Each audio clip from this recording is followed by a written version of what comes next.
Let me tell you the true meaning of equality. Years after the death of the Prophet Muhammad, peace and blessings be upon him, the Islamic Empire grew greatly. The Islamic Empire controlled many parts of the Arabian Peninsula, and the ruler of that empire was pretty much seen as the ruler of the world at that time. Had power, influence, all the wealth of the Muslims under his hands. At the time, there was a man by the name of Imam Ali. This man had the power, the influence, the wealth.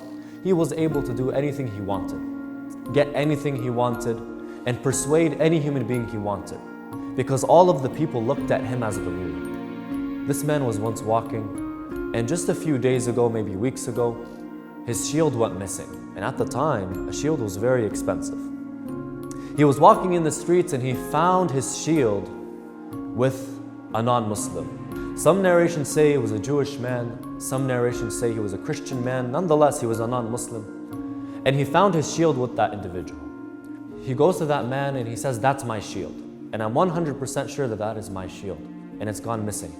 The non-Muslim refuses and says, "This is actually my shield.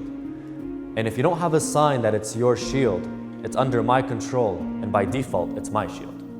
Imam Ali alayhi salam, being a man of principle, a man of justice, doesn't use his power and his influence to get back what is rightfully his. Rather, as a man of belief and morals, he goes to the judge of his time.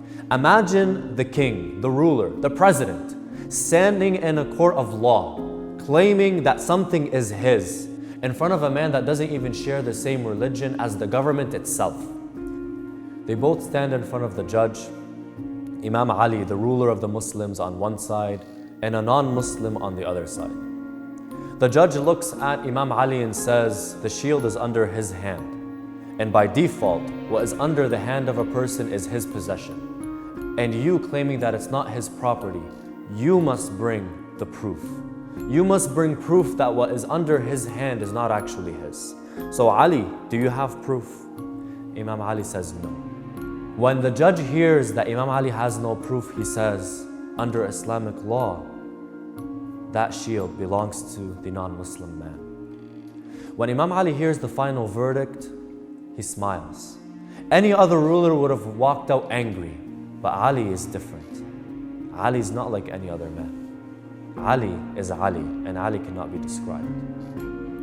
Imam Ali smiles, and he walks out. The non-Muslim man follows Imam Ali.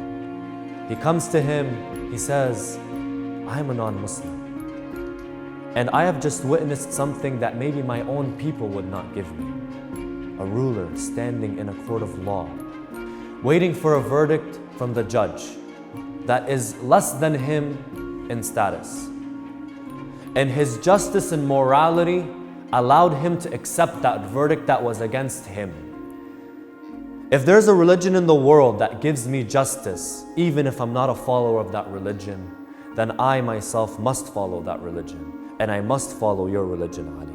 Because what you did is not something any normal ruler would do. It is the act of a ruler appointed by God himself." And it is said, from that incident, that man became a Muslim. And not just a Muslim, a faithful, loyal Muslim to Ali ibn Abi Talib. And it is said, and here's the irony, that same man fought alongside Imam Ali in one of his battles later on. And that very same shield that he took from Imam Ali just a while ago, Imam Ali presented it as a gift to that man. And so he came down to the battlefield with the shield of Ali. And just that in itself is a virtue and merit.